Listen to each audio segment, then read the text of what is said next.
Okay, let's dive into this. In the year 2025, the world bought an absolutely staggering $3 trillion worth of oil. I mean, that is just a massive scale of global commerce. But what's truly fascinating about that number isn't just the sheer size of it, it's how it was paid for. Almost all of that $3 trillion was handled using exclusively one single currency. So, naturally, that brings up a pretty massive question. Why use only one currency to buy the entire world's oil? You might think it's simply because that currency was the strongest, right? Or maybe the most intrinsically stable. Well, actually, scratch that. It's not about that at all. The real answer traces back to a secret deal made in a Saudi Arabian desert back in 1974. And that single agreement essentially created the most powerful financial system on Earth. A system that practically dictates global trade, yet is rarely ever taught in schools. Welcome to This Explainer.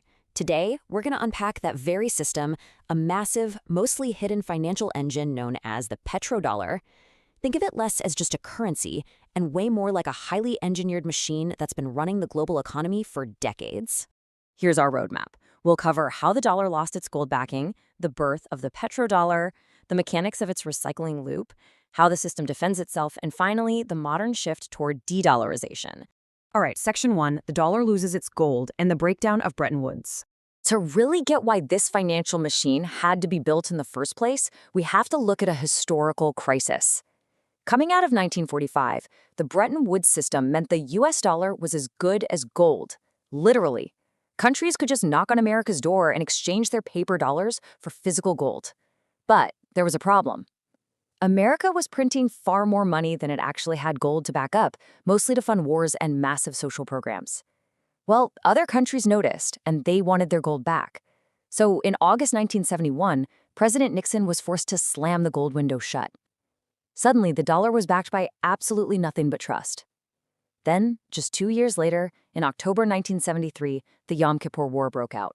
In response to U.S. support for Israel, OPEC weaponized oil, launching an embargo that caused the price of a barrel to just explode from about $3 to nearly $12.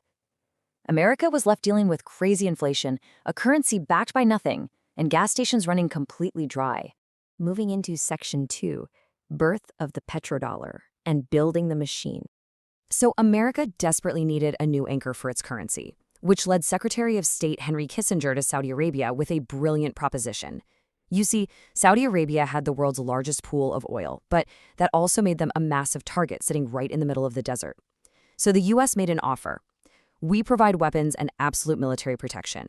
In exchange, Saudi Arabia prices all of its oil exclusively in U.S. dollars and then invests their extra profits back into U.S. Treasury bonds. It was a real game changer. By 1975, the rest of OPEC followed suit, and the petrodollar was officially born. Section 3, the recycling loop, and operating the machine. Okay, so here's how this system actually operates, broken down into 3 distinct steps. Step 1, oil is priced exclusively in dollars, meaning if Germany or Japan wants oil, they have to acquire dollars first. Step 2, countries like Saudi Arabia export their oil and suddenly receive giant piles of U.S. currency, way more than they could ever realistically spend in their own domestic economies. Step 3, those surplus dollars have to go somewhere, right? So they're sent right back to America, reinvested into U.S. Treasury bonds, banks, and American financial markets. So the absolutely crucial point here is that America created a continuous, self-sustaining loop. The U.S. generated constant global demand for its currency, and the rest of the world essentially funded America's debt, its government spending, and the very military that protects the oil fields to keep the whole loop going. By the 1980s, this machine was humming perfectly. It gave the United States what economists call an exorbitant privilege.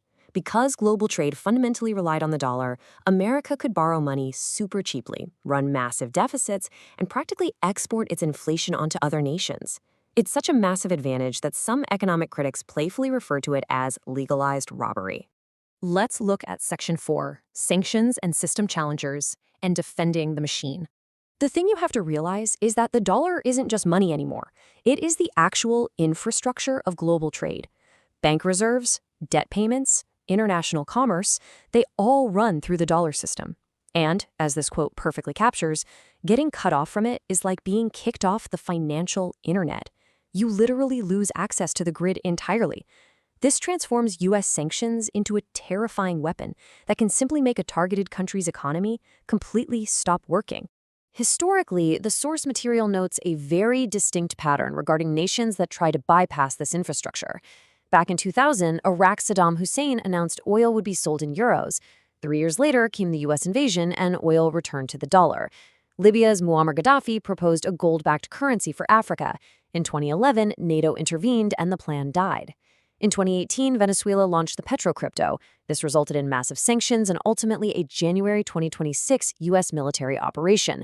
Now, geopolitical motives are always incredibly complex, but the historical pattern reported here definitely suggests that challenging the financial empire carries immense, incredible risk. Finally, Section 5, the de-dollarization shift and the machine breaking down. For decades, absolutely nobody could break the dollar's grip. But a massive catalyst for a global shift hit in 2022.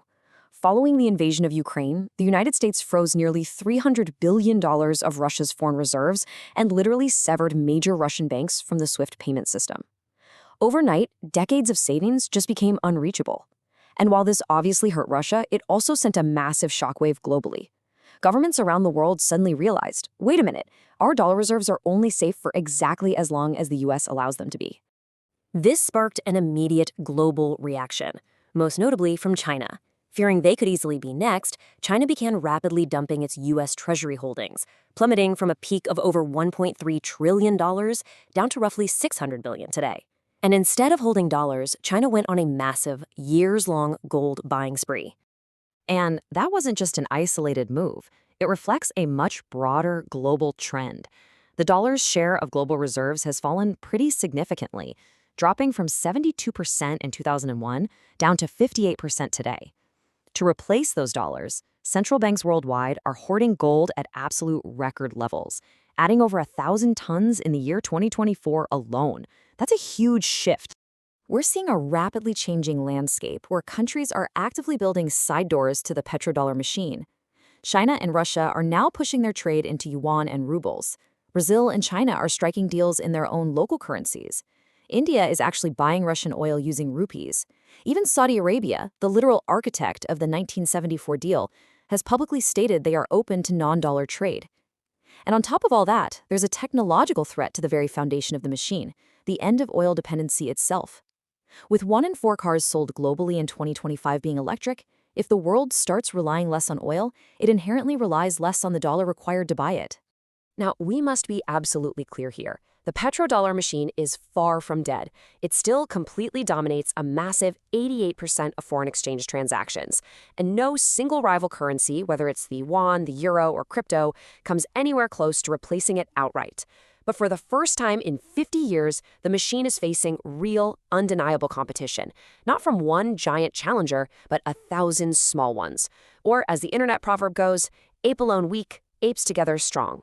Which leaves us with this final pivotal thought to close out our explainer today. The foundation built in that Saudi desert 50 years ago is showing unprecedented cracks. As independent nations, technological shifts, and new local currencies all chip away at the system's monopoly, will 1,000 small challengers eventually dismantle the most powerful financial machine on Earth? It's like a slow-motion geopolitical earthquake, and it is absolutely something you are going to want to keep your eyes on. Thanks so much for joining me to explore this fascinating topic.